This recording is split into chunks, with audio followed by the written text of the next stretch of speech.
इतनी जल्दी हिलाऊंगा तुम लोगों को सबको। बचपन में बहुत खेलता था बेटा मैं, ले आलू मैं इसका खास।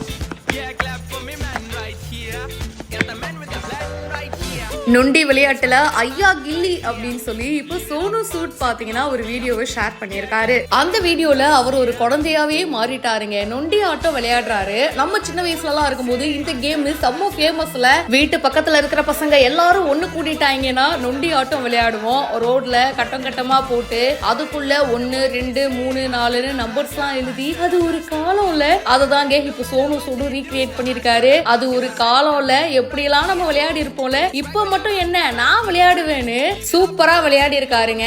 சின்ன வயசுல நம்ம எப்படி விளையாடணுமோ அதே எனர்ஜியோட விளையாடுறாரு. கல்ல தூக்கி போட்டு அப்படியே நொண்டி நொண்டி அந்த கல்லையும் வந்து சேர்ந்து தள்ளி விடுறாரு. அவங்க ஊர்ல இப்படிதான் விளையாடுவாங்க போல. இந்த வீடியோவை ஷேர் பண்ணி என்னை யாராவது சேலஞ்ச் பண்ணணும் அப்படின்னு நினைக்கிறீங்களா? உங்களோட வீடியோஸும் நீங்க வந்து ஷேர் பண்ணி என்ன டேக் பண்ணுங்க. என்னை விட சூப்பரா நீங்களும் இந்த கேம் விளையாடிட்டீங்க அப்படின்னா உங்க வீடியோவை நானே ஷேர் பண்றேன் மெமரிஸ் அப்படின்னு சொல்லி இந்த வீடியோவை போஸ்ட் பண்ணிருக்காரு. பக்கத்துல பாத்தீங்கன்னா சின்ன பசங்க எல்லாம் இருந்து இவர் எப்படி விளையாடுறாரு பாரு அப்படின்னு சொல்லி பாத்துட்டு இருக்காங்க. இத பாக்கும்போது நமக்கும் நம்மளுடைய சைல்ட்ஹுட் மெமரிஸும் ஞாபகம் வந்திருக்கும். உங்களுக்கும் ஞாபகம் வந்துச்சா? அதை பத்தி கமெண்ட் பாக்ஸ்ல மறக்காம அப்படியே என் கூட ஷேர் பண்ணுங்க. மேலும் பல இன்ட்ரெஸ்டிங்கான விஷயங்கள் பிஹைண்ட் வுட்ஸ்ல வந்துட்டே இருக்கு. இப்பவே ஃபாலோ பண்ணுங்க.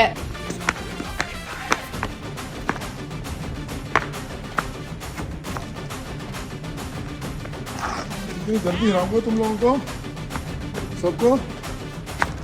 बचपन में बहुत खेलता था बेटा मैं, ले आलू मैं इसका खास।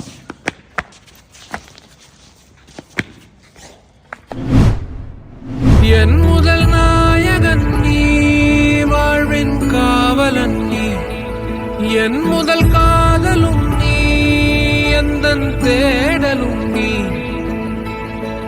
வேர்வையில் புள்ளி வைத்து என்னை கோலம் ஆக்கினாய், மேல் விழும் பாரம் எல்லாம் நீயே நின்று தாங்கினாய். என்னை விட்டு போறியாமான்னு இந்த அப்பா ஒரு குழந்தை மாதிரி அழறாருங்க. கல்யாணம் ஆயிட்டு புகுந்த வீட்டுக்கு போற தன்னுடைய பொண்ணை பார்த்து பயங்கரமா ஃபீல் பண்றாரு. அப்பாவோட பாசம்னா இதுதானே.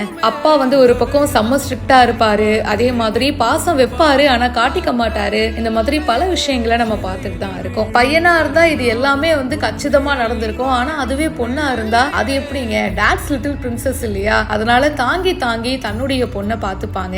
இங்கேயும் அப்படிதான். இந்த அப்பா தன்னுடைய பொண்ணை பாசம் குட்டி வளர்க்கறாரு. அவங்களுக்கு கல்யாணம் ஆயிட்டு புகுந்த வீட்டுக்கு போறாங்க. புகுந்த வீட்டுக்கு போகும்போது அந்த ஒரு மொமெண்ட்ல தாங்க ரியலைஸ் ஆகும் இதுக்கப்புறமா நம்மளோட பொண்ணு நம்ம கூட